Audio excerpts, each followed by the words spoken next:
这是迪迦中罕见的彻底的悲剧。人类错误进化后的怪兽是什么样的？伴随着新开发区的巨大爆炸，胜利队探测到强烈的生物反应。但反常的是，王牌飞行组合驾驶着1号小燕子，却没有探测到任何东西。基地的雷达也同样没得动静。而此时，绝景 A 梦灵光一动，一个闪现，从他的4次元口袋掏出了当当当当怪兽追踪器。只要给怪兽打一针，释放出的特殊信号就会被特制雷达捕捉到。有种标志重补法的感觉。不知道打到迪迦身上会怎么样。总之就是绝景自然是成为了到事发附近地段探查情况的绝佳人选。结果酒店工作人员一问三不知，失落的绝子在泳池旁感叹：这好地方真不该为了工作而来。摄影师加鸡腿。总之万花丛中，绝景盯上了一个似曾相识的背影，于是跟了上去，认出了同学梁介。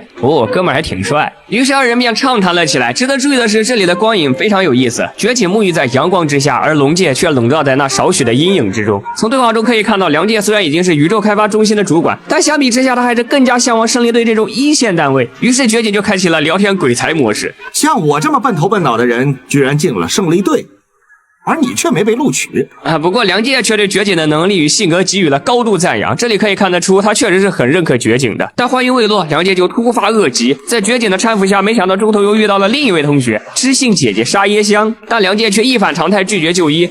这个门牌号713倒是有点意思啊。结合本集的生物话题，不知道是故意的还是不小心。总之绝景从沙耶香这里得知，原来一切并非偶然。3个月前梁介突然找他，而且逐渐变得很奇怪，说要到这里来静养。于是因为不放心哥们一个人，所以就跟来了。另一边变得越来越不正常的梁介回忆起了曾经的一次实验，他直接接触到了一些东西，似乎是要加入光荣的进化。血肉苦弱，机械飞升。镜头一转，他已经抑制不住身体里的王之力，怪兽埃沃隆闪亮登场。于是绝景成功的给怪兽追踪器打了进去，同时1号小燕子也及时赶到支援。还挺秀啊！但神奇的是，伴随着绿色的能源闪光，埃沃隆居然也随之消失了。不过这时候就轮到追踪器的 show time 了，但却显示在游泳池内，这给绝景整得有点迷。此时水中突然钻出来一只梁介，两人又回忆起了当初上学比谁憋气厉害就去追沙耶香的时候，但那会儿梁介输了，因此他很在意这件事，并且表示我现在已经飞升了。而绝景却难以置信地盯着雷达的反应，并且望着梁介的方向愁眉不展。另一边黄金搭档赶来询问追踪器的情况，但绝景并没有正面回答，反而让二人帮忙调查梁介的情况资料。大古跟了过去表示疑惑，这也是绝景第一次宁愿怀疑是自己的发明出了问题，也不愿意相信自己的好朋友梁介可能是怪兽人间体的真相。这里不先向总部报告虽然有私心的成分，但也让绝景的人物弧光更上一层楼，活人感满满。而大古也是效率拉满，回头就查到了梁介的资料，原来宇宙开发中心有一块藏着名为埃博隆细胞的陨石，但细胞失窃了。巧合的是，长期休假的梁介正是相关人员之一。而这个埃博隆其实就是英文 evolution 进化的变体音译，可以使得移植的生物机能产生飞跃性的进化，但需要大量的电能作为生命之源。于是答案便呼之欲出了。话分两头，梁介和沙耶香在散步之时透露了自己父母都是超级科学家，所以自己从小也是个卷王，必须拿第一。但大学之后，一没进胜利队，二被沙耶香甩了，2次挫败让他变得更加的偏执。虽然绝景此时赶来想让他和自己去医疗中心，但已经堕入黑暗的梁介很难再回头了。他固执的觉得自己不是第一名就会失去所有人的爱，于是在这个严肃的气氛中，却诞生出了夺笋绝景的名场面。像绝景，虽然他的腿很短，人又那么胖，老是说一些无聊的笑话，可以说满身都是缺点。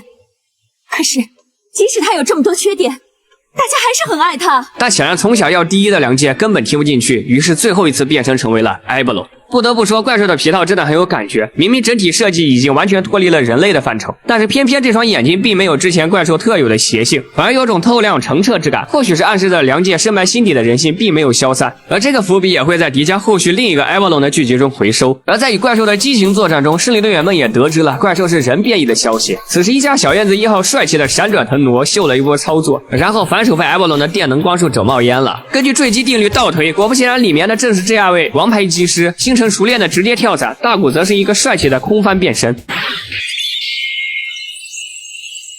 但这次迪迦并没有展现出太多的进攻性，甚至都没有变成专属快乐性，而是选择硬吃埃博隆的爆炸闪光，甚至体术上都不愿意过多的展现。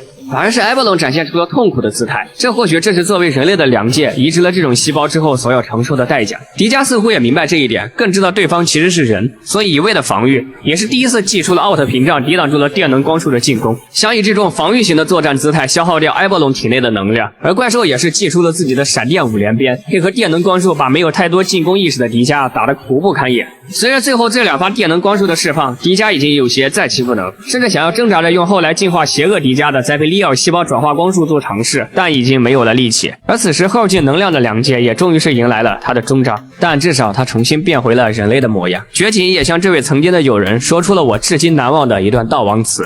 其实每个人的心里都有黑暗的角落，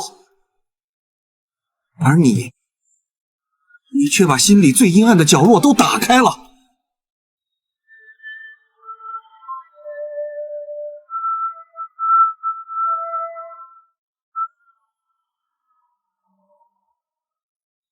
好好的睡吧，